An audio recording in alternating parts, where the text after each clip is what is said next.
Jah, tean, et jäängi kordama ma ikka samu vigu. Tulist ei puuduta enne, kui sa jahtunud on leigeks. Mälestused nopin toorelt, küpseid oodata ei malda. Ärkan hiljem, kui peaks. Unustan, et kellad käivad ka siis, kui ise tamm on paigal. Hinda ei küsi, kui juba kukkuda, siis kõrgelt. Ei õpi, pisiasjad jäävad ise meelde.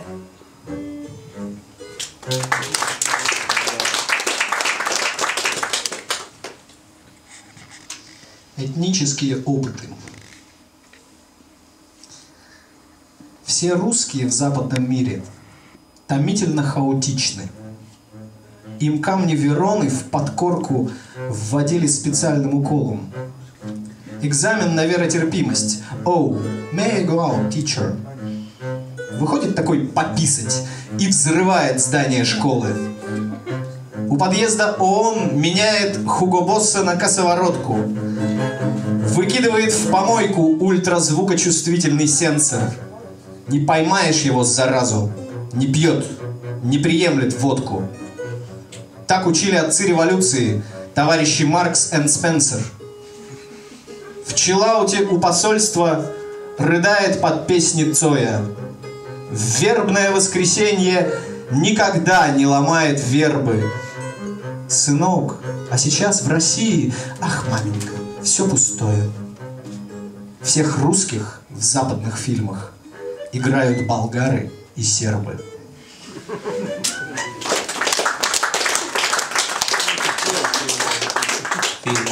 Filmah. Ma pole näinud filmi Eelmäng suurlusele. Kuid mind on alati vaimustanud selle pealkirja kergus ja süütus. Eriti kui võtta arvesse, et suurlus ise on samuti eelmänguks millelegi tõsisele. Niisiis eelmäng suurlusele on kõige ilusam, mis inimesel saab olla. See on ülev meeleolu, teravnenud kauniduse tunne. Soov ja püüd elada idee nimel, ohverdada mugavus ja enesekesksus, tunnetamatu hüve, tunde, kunsti kasuks. Eelmäng suurlusele avab inimeses parima, nõudmata midagi vastu. See on hädavabadus ja vabatahtlik orjus. Õnne ennetamine. Eelmäng suurlusele on peen psühholoogia ja ilmatu palju tähendusi. Kvaliteetne üleelamine. See on klassikaline muusikateos, mis hoiab pinges. Seda lõpuni mõistes pole võimalik ellu jääda. Eelmäng suurlusele on unistus. Seepärast ei vaata ma seda filmi kunagi.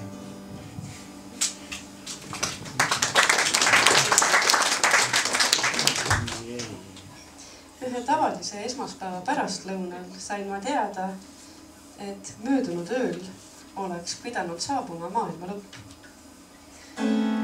On maailma lõppude aasta. On maailma lõppude suvi. Sellel suvel on moes kanda valget ja helesinist ja beeži. Sellel suvel on moes kanda madalaid kingi ja läbi humavad hald ja meiki. Sellel suvel tuleb moodi jälle roheline ja lilled ja liblikad. On maailma lõppude suvi, on maailma lõppude aasta. Me riietame end taevatoonidesse ja naerame välja need, kes arvavad, et tulevikku ei tule. me joome pudelist allikavett umbes 2 liitrit päevas ja plaanime järgmisel suvel minna ümber maailma reisile. meie maailm on nii pisike, et me tegelikult ei oskagi midagi nii suurt nagu maailma lõpp endale ette kujutada. Järelikult pole olemas. Lihtsalt täiesti tavaline sajandivahetus.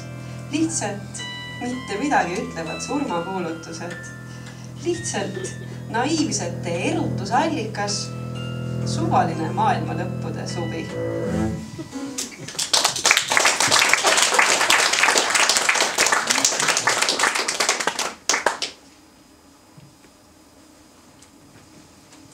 Гений Лоции. В детской комнате милиции, стоящей у самых железнодорожных путей, где каштаны лопались, как перезревшие черепные коробки, триединство места времени действия замкнулось само на себя. И они узнавали о переменах в истории по собственным портретам, явственно проступавшим на деньгах.